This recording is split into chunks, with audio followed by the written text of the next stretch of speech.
Welcome to Season 2 of CCH Chats, the official podcast from the University of Cincinnati's College of Education, Criminal Justice, Human Services, and Information Technology.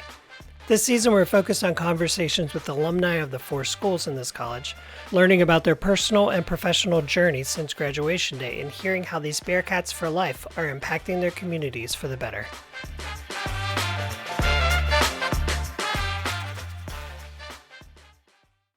Hi, I'm Rodney Wilson, Content Specialist at CCH. Today, we welcome Mary Wineberg to the podcast. A Brooklyn native, Mary became a self-described Cincinnati girl at an early age, experiencing an education in Cincinnati Public Schools district that ultimately led her to Walnut Hills High School, where she discovered her passion for and skills in competitive running. She enrolled at the University of Cincinnati on a track scholarship, joining the School of Education in pursuit of an athletic training career. As a runner, she set the school record in the 400-meter dash and ran at the Conference USA meet. After graduation, she decided she wanted to train for the Olympics, a long and trying process that ultimately allowed Mary to earn a gold medal as a leadoff runner in the 4x400-meter relay in the 2008 Olympics in Beijing. Off the track, Mary's career in education has led her to the classroom, the CPS School Board, and most recently back to Walnut Hills to work as the school's track coach. She's also an accomplished author and public speaker with her company, Secure Your Gold. In this episode, Mary shares with us her story of finding her way to competitive running, overcoming her own insecurities to pursue Olympic success, and her varied experiences in the field of education. She also gives us the inside scoop on how she decided to become a running coach, a role she had never seen for herself before. So, Mary, thanks for joining us today. To get started, can you just tell us about yourself? I understand you were born in Brooklyn, New York. Yeah, it depends on how far do you want me to go back in order for me to tell you about myself. So pretty much I am a Cincinnati girl, but originally I was born in Brooklyn, New York, received a wonderful opportunity. And when I say opportunity, my life started off in a different kind of surrounding and different kind of upbringing. I was born to a 16-year-old, a young mother who knew that she could not take care of me. She knew that there were other things going on. And, at the time, I probably wasn't thinking, oh, wow, this is the greatest thing for you to, say that you can't take care of me and allow someone else to. But in reality of finally realizing and it being full circle and understanding that, yes, it was a blessing and it was an opportunity for me to be able to locate to another city and state and be raised by someone else who later then adopted me and just gave me a world of opportunities. And when I say a world of opportunities, meaning just being able to go to school, being able to have the things that you need each and every day, your basic needs, and just in love. So that's a little bit about me in terms of how I got to Cincinnati, age of 5, and then the rest started to evolve. So, eventually you ended up enrolling in Walnut Hills High School, which is a premier public education center here.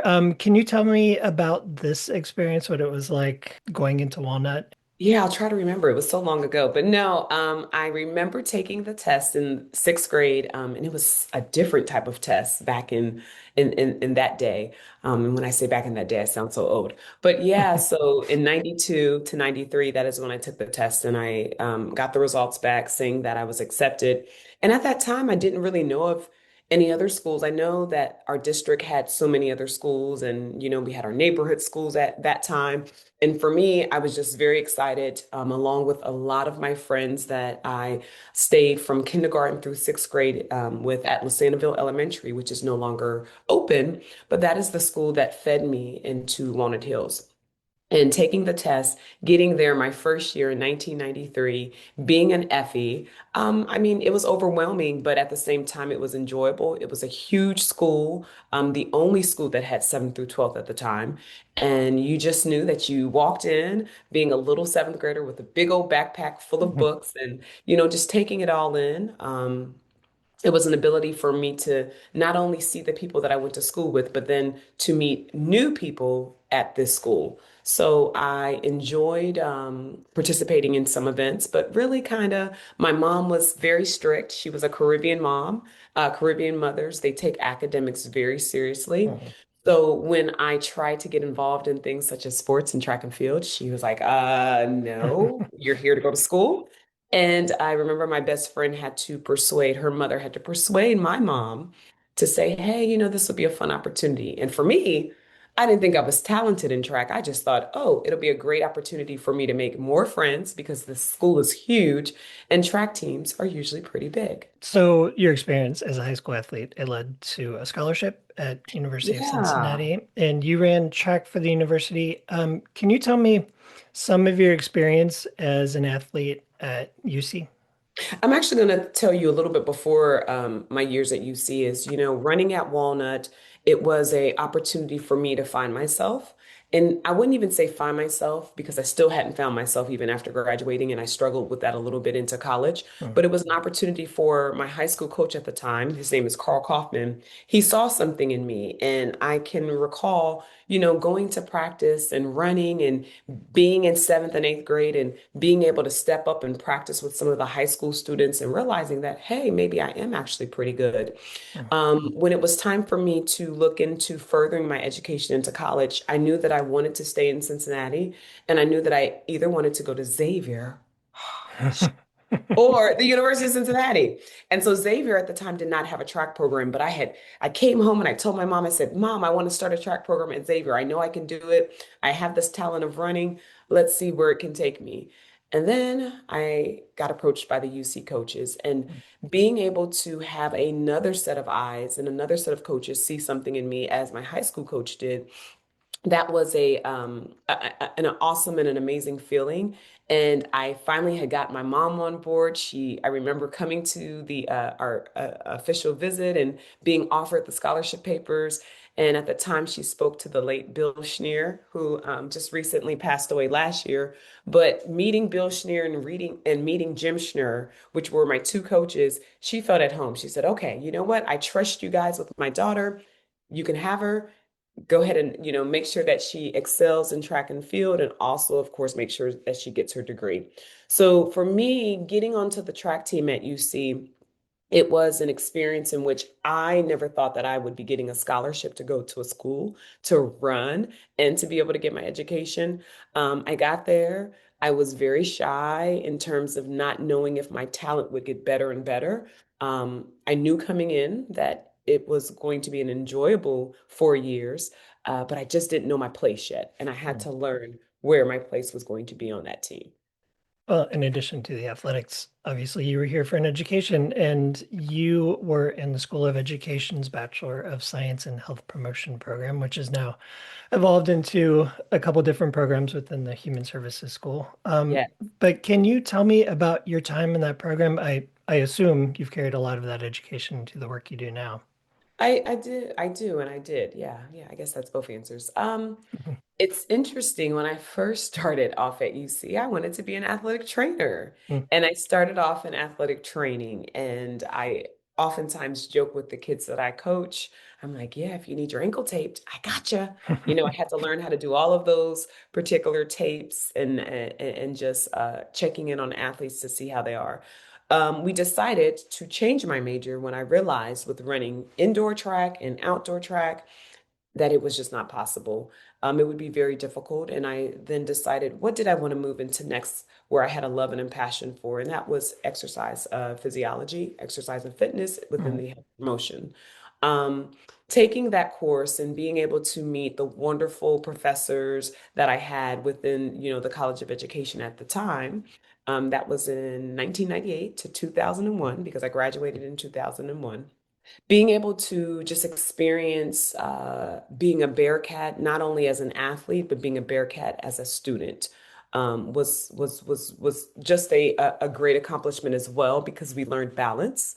We learned how to make sure that we had the things that we needed on the track, and I made sure that I had the things that I needed in class as well. So my experience with that major, it allowed me to learn so much. It allowed me to learn how to manage my time, how to create and construct different exercise programs, whether it was for senior citizens in cardiac rehab, in which I did a little bit of some work, whether it was working as a personal trainer, in which I did a little bit of that as well. So then I also served as a gym teacher, and I used a lot of my education from there. Um, when I graduated from UC, I didn't know where it was going to take me. I didn't know if I was going to continue to train for the Olympics. I knew that I still had something left. I had acquired the UC record in the 400. I had ran at the Conference USA meet, overcoming my fear of anxiety and being beat and wondering about the people in all of the lanes in the races, to finally evolving as a better person, better athlete, better student than when I came in before in 1998. Tell me about the decision to become an Olympic Oh, athlete. How does one get from graduating from college with some yeah. success to being like, I'm going to go for the gold? Yeah, it starts off from back in high school. Like I said, when I started running, I wasn't even really that good. And it surprises me the evolving that I've done over the years. And I think back and I'm like, wow, I would have never thought that this particular situation would have happened for me. Because you think most of the time, Olympians, kids who want to go to the Olympics, they say that from the age of 5 and they're striving and their parents are putting them into all this special programming, and additional training. And you have me, the girl from Brooklyn, New York, Mm. moving to Cincinnati, being raised by a single mother and a Caribbean mother at that, who it was no business, no nonsense. And to saying, wow, I want to go to the Olympics. And I remember watching the Olympics in the year 2000. I was still in college. And this is where the athletes competed at Sydney. And I'm watching it on TV. I remember watching it with some of my teammates and even, with my mom at the time, and saying, oh, wow, these athletes look really fast. I wonder if I could ever be in that same position. Mm. And it's like, you say that thought out loud, and then you kind of tell yourself, yeah, no, I'm not even good enough. I don't even know why I'm thinking that. And I immediately popped my own bubble because I said that I wasn't good enough. And from there, I didn't think about it again. Year 2001, I graduate, I graduate from college and I have this taste in my mouth where I didn't quite get the things that I wanted. I had never made it to the NCAAs in college. But I told my coach, Jim Schnur, I said, hey, coach, I think I want to train for the Olympics. And we kind of both looked at each other and he said, are you sure about that? And I said, you know what? I think I am. I think I am. I think I want to try this. And the doors opened up for me because I had qualified for an indoor national meet. And in the US, it's called USATF. We have indoor nationals and outdoor nationals. And at that indoor national meet, everyone's like, well, where did this girl come from? I'm like, the University of Cincinnati. Keep in mind, these other ladies had all made it to the NCAAs. They had all seen each other from either the Junior Olympics or AAU. And here comes me. And I placed in the 400 meters and made a final, which made me eligible to go to the Indoor World Championships.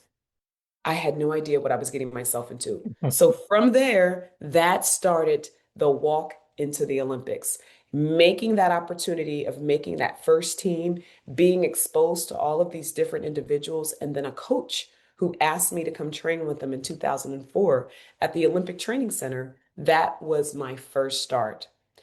And I will say, so many things were learned from that experience, Mm. both good and both bad in 2004.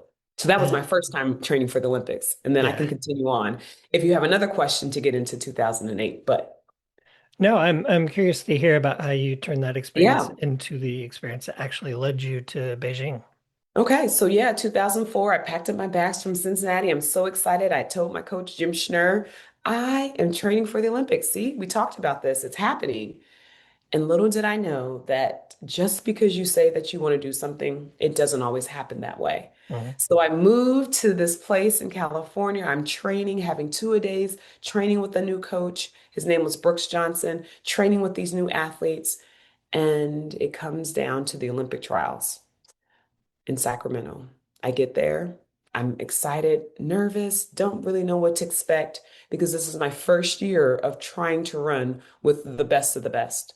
And when I say that I got to that meet and I ended up being dead last, like literally last out of all of the participants and Mhm. the individuals who were entered. And that was a awakening for me, which I sat on the side of the road and I bawled my eyes out. I couldn't understand that I had made such a big sacrifice to move to a new state, so far away from home, and I had nothing to show for it. I didn't make it to the Olympics that year in 2004.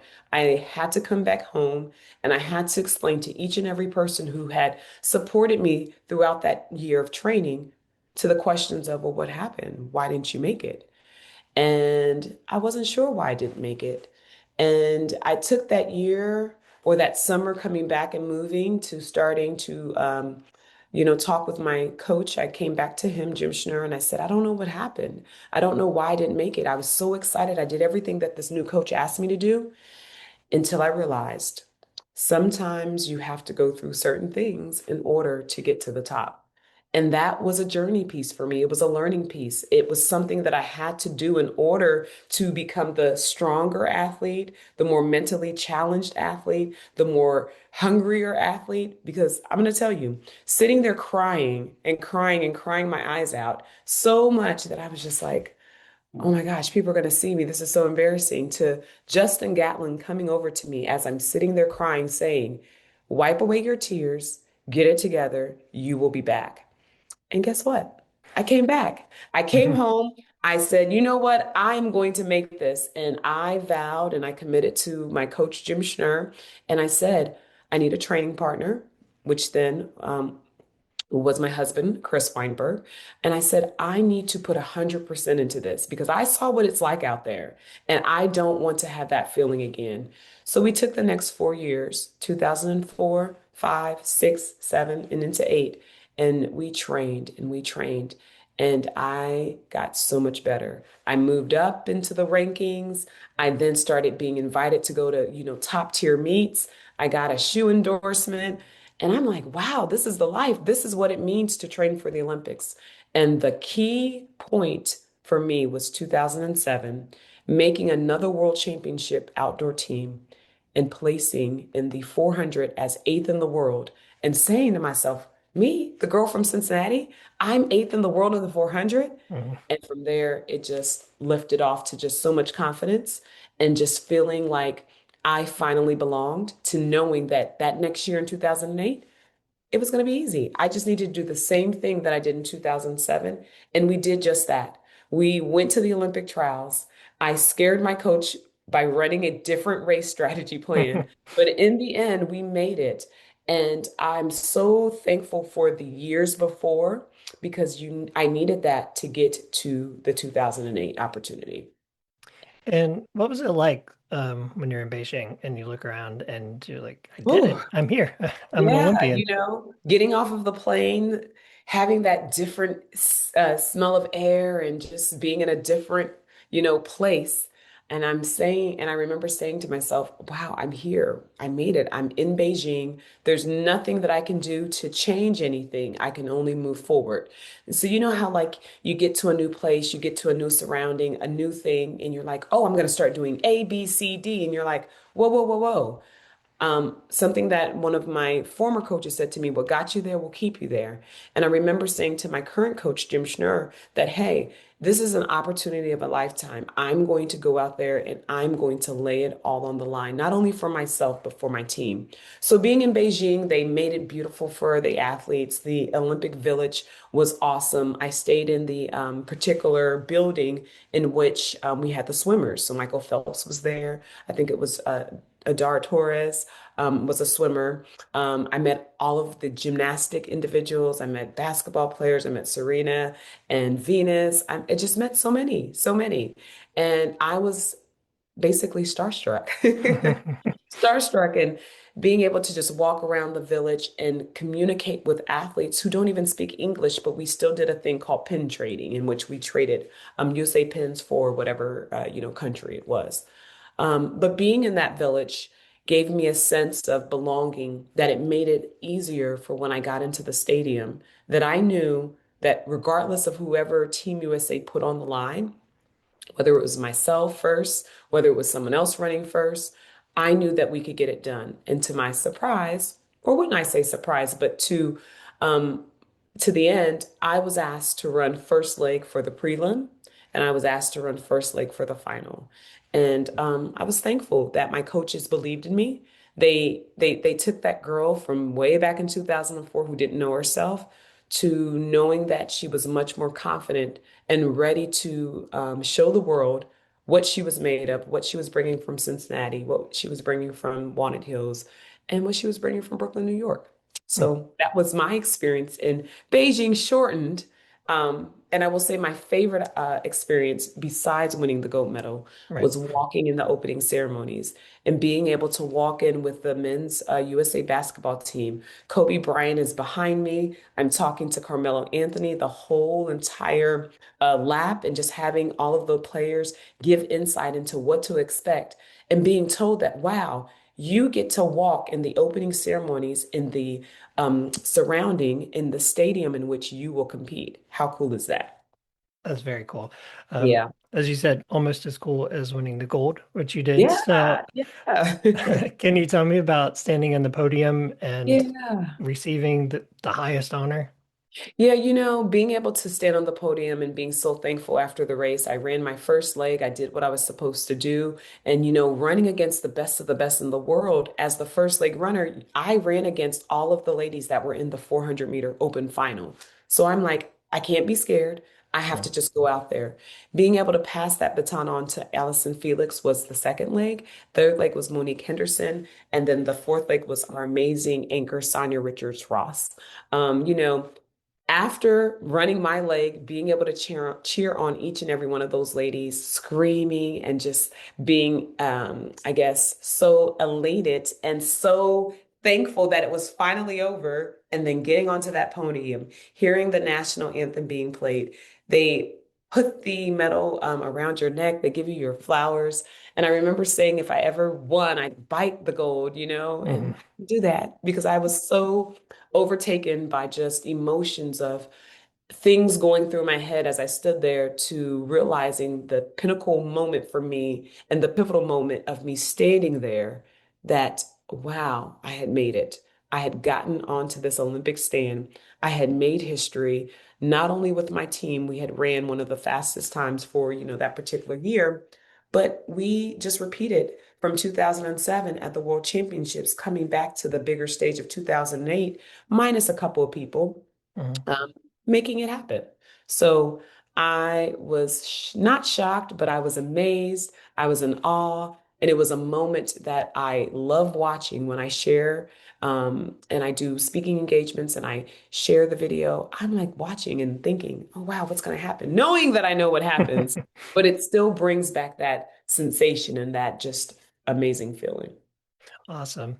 And pivoting, you also worked in the Cincinnati Public Schools district where you're a Yeah. product of the school district. Product of CPS. And so you returned as a teacher to Hyde Park Elementary for a number of years? I did. I actually started at Reese Price as a Oh, okay. first. I started there in 2014, and then I ended up my last 6 years.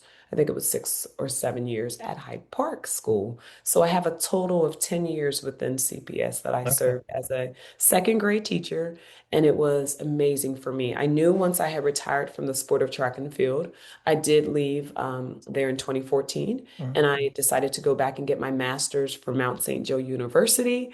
And I went right into the classroom, was immediately hired because who wouldn't want to hire an Olympic gold medalist and someone who was already passionate about kids? And so, yeah, they gave me an opportunity.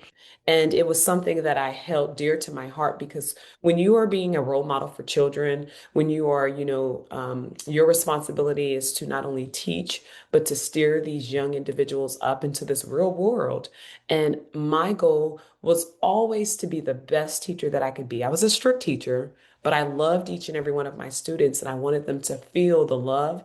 I wanted them to feel my passion of education, and I wanted them to know that I was going to be their advocate. So, stepping into the world of teaching was another, opportunity for me to showcase some of the leadership skills that I'd learned as an athlete, the dedication, the perseverance. And it was an enlightening year. It was enlightening years for me in which it was hard to step away. But I knew during the year of COVID, when COVID hit us, it was hard as a teacher watching on the screen and seeing different households and comparing and saying, wow, this student isn't able to get onto this, or this is how the situation is for them versus this is how a situation is for someone else. And I knew that I had to be a voice. And I stepped away from teaching. And it was a hard decision to make, but I knew that my impact as a school board member in 2021 would be greater because not only would I be able to service over 36,000 students and families, but I knew that I still would use my advocacy, my education skills as a teacher, and bring them onto the school board. Can you tell me a little bit more about being on the school board? Because that is, as you mentioned, that's a daunting How task. much time do we have? No. You know, it is a very difficult job. And if I would have known how difficult it would be, I don't know if I would have done it. And actually, I probably would have done it because I like challenges. And it was a challenge for me. It was me stepping out of my comfort zone to be an elected official and to go into politics. I'm like, Mhm. that's not me. But, I'm thankful that I was very ethical, moral, high standards, and made decisions, made tough decisions, decisions that people may not have liked all the time. But that is the game that you kind of play or you walk into when you are an elected official on a school board, is that it's not about you. It's not about the other individuals that you're working with. It's about everyone in a whole, the whole entire district. So would I do it again? Absolutely. I would. Am I happy that I'm no longer on the school board? Yes, I am. But it served as 4 years of learning, even seeing some things about the district that I had no idea of as a teacher, and then being able to bring my teacher perspective, my parent perspective, because I'm a parent of two kids of CPS, and Mhm. bringing that onto the board. It was an opportunity in which I learned about so many others that were on the board with me. I learned about our superintendents and just the individuals that work at the central office district. So it was a hard job, a difficult job, but a job where I learned a lot about myself and about the district. Today, you work as a motivational speaker with your I company, do. Secure Your Gold, and you've also authored two books, a memoir, Unwavering Perseverance, an Olympic gold medalist finds peace, and you recently wrote a children's book too, I Didn't Win. Yeah. Can you tell me about the work you're doing today? And I'm real curious how you came to the decision to write a children's book. Yeah, I'm going to actually tell you the decision on writing both books. And so for me, coming from the Olympics, you want to be able to share your story, not only with speaking, how I got into Secure Your Gold. Originally, it was the Mary Wineberg brand. Then I said, I want people to understand how to secure their gold. And what that meant is sharing a story of a young girl who was adopted, who didn't really necessarily, I wouldn't say I didn't like myself, but I was unsure of myself. I didn't think that I had what it took. I had so many self insecurities and being able to overcome those. And then also, realizing, wow, I have this smile on my face each and every day, but knowing deep down inside, I wanted to know where I came from. So that is how I came up with the title, Unwavering Perseverance, an Olympic gold medal finds peace. Because for me, finding my birth mother, finding where I came from, that is the last thing that I needed to close my chapter in order to understand who I was as a person. So then I fast forwarded on. And during COVID, I said, you know what? I want to write a children's book. I love children so much. And I feel like I have this natural gift that, I was blessed with to work with kids and to relate to them. And the book I decided to call it I Didn't Win. And it's based off of a student in which I had in second grade who approached me one day. I usually would stand at my door and I'd say, "Good morning, lovelies." I'd give each and every one of my students hugs and just ask them, "How was your weekend? So happy to see you back." Because not many kids are asked that question. They're not asked, "How was your weekend? How are you doing?" And some of them are coming from homes in which there's chaos and just they need a sense of belonging. So I remember a child was very angry and upset about losing their basketball tournament and just explaining to me about what they did. And they said they threw this temper tantrum, they threw themselves down on the ground. And I'm just like, "You did what? Wait a minute. Whoa, whoa, whoa." And I had to say, "Do you know sometimes you win and sometimes you lose?" And they kind of just looked at me like they didn't understand. And I said, "Okay, I have to write a book to explain to children it's great to win. We all want to win. I want to win, and I wanted to win each and every time I stepped on the track. But unfortunately, my years and my journey showcased me losing quite a bit, losing so much that I wanted to give up. And I told myself that I cannot. And so in the book, and it's about a little boy named Jackson who runs a race. He doesn't know where this race is going to take him. And in the end, he realizes a valuable lesson of Sometimes you work very hard for a goal and you may not accomplish that goal, but it doesn't diminish you. It doesn't mean that you're any less. It just means that now you have to find a different way to accomplish a new goal. So, um, that's kind of one of the reasons of why I wanted to share it among children, and I wrote the adult book because I wanted people to see a side of me and understand and realize that I'm a real person with real feelings and real situations in which I had to overcome those things. And it showed growth and it gave hope for those who may experience or be going through the same thing. So yeah. And you've also recently returned to Walnut Hills, your alma mater, to coach Yes. the school's track team. Um, how did you decide to come back? Oh my goodness, that was a very interesting decision because my husband is a college coach at the University of Cincinnati, and Mm, having two children, it is very hard and difficult because his job is he's always on the road. He's with his athletes, they're competing, and I appreciated him and his role, and I knew that I did not want to ever coach. I mm. wanted to be able to have the ability to go to my daughter's, soccer games or do this with them. And I realized that there was going to be a different occasion for me. So when I found out that the coaching position was open at Walnut, or was going to be opened at Walnut, I kind of took a step back and I said, wow, I wonder, should I coach? And Mhm. I said, nope, I'm not coaching. I'm not doing that. I don't have time. And it just I kept hearing, different things where it's like, oh, you better coach. And I had to pray about it because I said, what is it that I'm supposed to do next in my life? I know for me, I'm always giving myself a challenge. And I feel like everything that I touch, it turns into gold. And that is why I came up with the Secure Your Gold, because you have to be able to be afraid and you have to be willing to step out of your box, and you have to be willing to accomplish things that you don't think that you can accomplish. And for me, I'm thinking, coach, I've never coached before. I volunteer coached, yeah, but to, take a team and to take them to the next level, I was very nervous and scared about it. And I said, you know what? This is what I'm supposed to do. And I went into it overly excited, overly pumped, overjoyed, because it was an honor to be able to come back to my school that I had graduated from, which gave me the stepping stones to produce my career. I knew that I wanted to come back. I wanted to share that same perspective with the young, teens that would now be on the team with me. I wanted to share with them my success. I wanted them to understand how they could get success. And I also wanted to teach them at the same time about being a student, being a responsible person, and setting them up for future after they graduate. Because not everyone's going to become an Olympian. Not everyone is going to want to run track in college. But I felt like my gift was to be that teacher, that coach, that person who was going to be hard on them, who was going to be strict and show them that the real world is not easy. There are going to be times where you're going to say, oh, I don't want to be here. I don't want to do this, but you still step up and put your best foot forward. Or you say, why is this coach trying to tell me that I can be the best that I can be when I don't even think this? And it's setting them up really for the, real world. And becoming a coach, and being the head coach for both the boys and the girls, I had high standards. And when I say high standards, I think a lot of the athletes and a lot of the families and a lot of my coaching staff, they're like, where did this woman come from?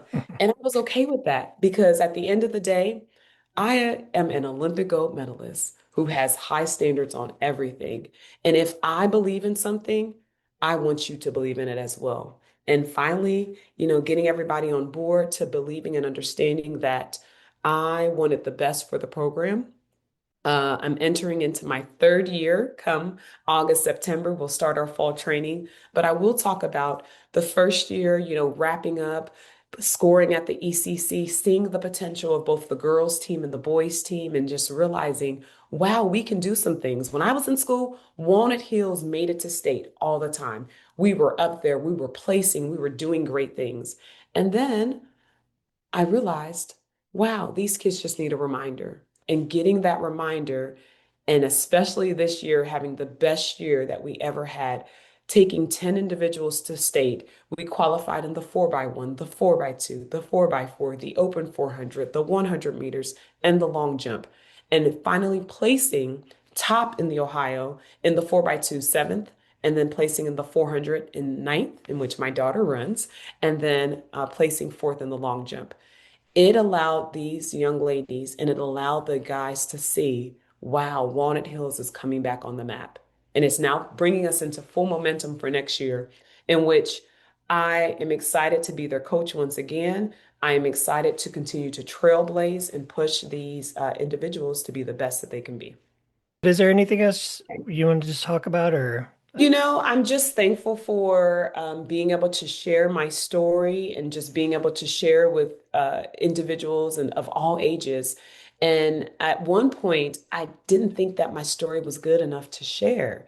And I had to be reminded by one of my best friends, and she told me to tell your story. Your story will touch so many others. And it has, it has. I've gotten so much feedback from even speaking, whether it's, encountering young adults, whether it's encountering adults at, some of the speaking engagements. Everyone says, wow, you have an amazing story and you bring so much grace and so much humility to this. It's what you make it seem like we all can become Olympic athletes. And I'm like, yeah, exactly. You can become an Olympic athlete in your own profession. Doesn't have to be track and field, but in your own profession. So thank you. And I hope that my story inspires someone and they just also share, kind of what I've been doing. And I'm thankful that the University of Cincinnati gave me an opportunity and it allowed me to get my education. It allowed me to run and do what I love. And it will forever will I bleed red and black. And so I love the Bearcats. Awesome. Well, thank you so much for joining us today. Yay.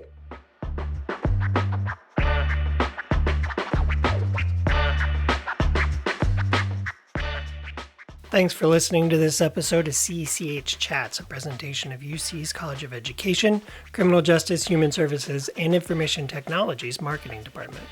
CECH Chats is edited and produced by me, Rodney Wilson. To learn more about the college and its programs, visit us online at cech.uc.edu. While you're there, check out the CECH Headlines page for recent stories, past episodes of CECH Chats, and more. Until next time, thanks for joining us.